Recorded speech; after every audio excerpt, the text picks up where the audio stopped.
আমাদের কোনো জনসভা না। ইতিমধ্যে আপনারা জানছেন এবং আপনারা গত আগ থেকে আপনারা এই প্রক্রিয়ার সাথে জড়িত। একটা জিনিস আমাদের নেতা তারেক রহমান করেছে, যেটা হলো প্রত্যেক কর্মী পানি ফিরের ব্যবস্থা করছে। প্রত্যেক কর্মীর প্রয়োজনের পর নেতাদের কাছে এখন থাকে। নেতারা আগে সকালবেলা হাজিরা দিত নেতার বাড়িতে, এবং নেতার সকালবেলায় রাত্রিবেলা হাজিরা দিত, দুপুরবেলা খোঁজ নিত। এই প্রক্রিয়াটা ভালো হয়েছে না খারাপ হয়েছে? এটা কে করছে? আমাদের এই জিনিসটা করে দিচ্ছে, আপনাদের এই সাধারণ নেতা কর্মীদের সুযোগ সুবিধা করে দিচ্ছে। ভবিষ্যতে যারা নেতা হবে রায়পুরের লক্ষ্যে, তারা প্রত্যেকটা গ্রামের কর্মীর নাম থেকে না বাপের নাম ছেলে কয়জন সব হিসাব থেকে দিতে হবে। হিসাব থেকে যদি না জানে ভোট পাবে না, বুঝছেন তো? আজকে আমাদের সত্যজিৎ চৌধুরী সাহেব এসেছেন, আমাদের এই সাপা সাহেব এসেছেন, মাইনুদ্দিন চৌধুরী, এদিকে আছে আমাদের শাহ মোহাম্মদ ইমরান, এদিকে আছে সাহেব, এদিকে আছে আমাদের হামিদ চৌধুরী সাহেব, মেয়র সাহেব, আমাদের আলমাস সাহেব, জেলার মহারুদ্দিন ফিকু সাহেব, এদিকে পাচ্ছ আমাদের উপজেলা বিএনপির অনেক নেতৃবৃন্দ, যুবদল, ছাত্রদল, ছাত্রজীবী দল, ছাত্রদল, শিক্ষক দল, বিভিন্ন দলের বিভিন্ন পদের নেতৃবৃন্দ উপস্থিত আছেন। একমাত্র কারণ বেগম খালেদা জিয়া শপথ করছিলেন তারেক রহমানের নির্দেশে এবং তার কর্মসূচি বাস্তবায়নের জন্য আজকে ঢাকায় থেকে যেখানে থাকেন না কেন, আগামী দিনে নেতৃত্ব দিতে হয়, তাকে গ্রামে আসতে হবে। গ্রামের এই রাস্তাঘাট তাকে চিনতে হবে, তা নইলে আর নেতা হওয়ার আর কোনো সুযোগ আছে? এই অবস্থাগুলো ব্যবস্থা হয়েছে। সামনের দিকে তারা নেতৃত্ব দিবেন, স্বাস্থ্য করে বসে থাকেন না যে ওটা এবার চা খাওয়াবো, আগে চা অর্ডার দিয়ে বসে থাকতে হবে, যারা নেতা হবে না। ঠিক আছে? কর্মীর চা খাওয়া যাবে না, মিষ্টি খাওয়া যাবে না, সিঙ্গারে খাওয়া যাবে না, সমোসা খাওয়া যাবে না, দুনিয়ার ঘরে খাওয়া যাবে না, খাওয়া চলবো। এই সিস্টেম আপনারা একমত? ইনশাল্লাহ এই ব্যবস্থা করেছেন আমাদের রিটার্নিং অফিসার সাহেব। এই রিটার্নিং অফিসার হারুনুর রহিম সাহেব, উনি আছেন। উনি হয়তো আমাদের তিনটা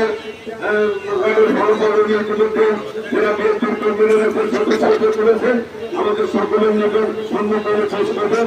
আমি একটা কথা বলে দিতে চাই, আগামী দিনে এই সংগঠনকে তৃণমূল থেকে ইউনিয়ন থেকে উপজেলা থেকে জেলা পর্যন্ত এই নির্বাচনকে তৃণমূলের প্রতিনিধিত্বের মাধ্যমে সমাজ সুস্থ নির্বাচনের মাধ্যমে আগামী দিনের নেতৃত্ব করে উঠবে। তাই বন্ধুরা আমার, এখন আমাদের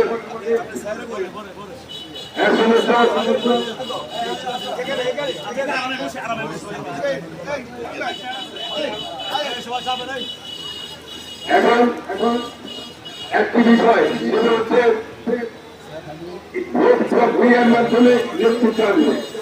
কিন্তু ভাগে ভাগে এখনো দেখা যাচ্ছে যে আমাদের কিছু আওয়ামী রীতি আছে।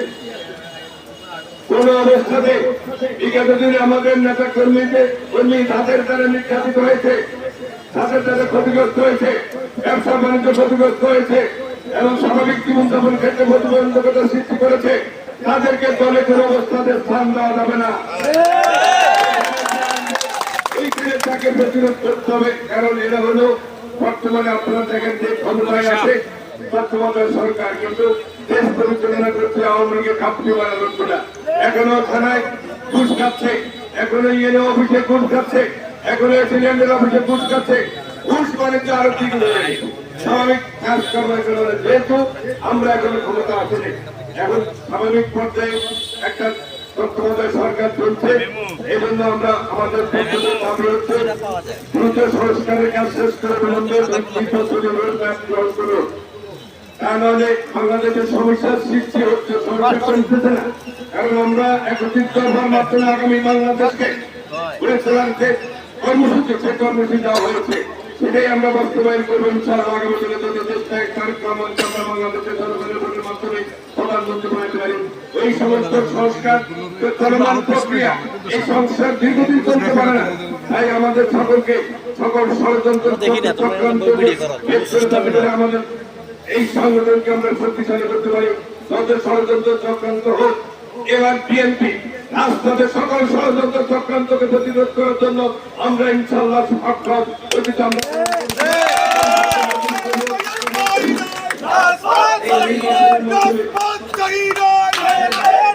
আমরা শহীদের রক্তের বিনিময়ে যে আন্দোলন হাসিনার পতন হয়েছে, সেই শহীদের রক্তের সাথে আমরা বেমানি করতে পারি না। অবিলম্বে জাতীয় সংসদ নির্বাচনের মাধ্যমে শহীদের রক্তের প্রতি যে আমাদের কৃতজ্ঞতা, শহীদের রক্তের ঋণ যে পরিশোধ, সেই সময় এসেছে, সেটা করার জন্য আমরা প্রস্তুত। সকলকে ধন্যবাদ অভিনন্দন জানিয়ে আমি আবার জেলার বিভিন্ন পর্যায়ে বিশেষ করে কনভেনার এবং আমাদের মেম্বার সেক্রেটারি সহ বিভিন্ন অঙ্গনের সহযোগী সংগঠনের দ্বারা আজকে আমাদের 3টি ওয়ার্ডের নির্বাচন পরিদর্শন করার জন্য এসেছেন, তাদেরকে আন্তরিকভাবে ধন্যবাদ জানিয়ে আমি আমার বক্তব্য শেষ করছি। আল্লাহ হাফেজ।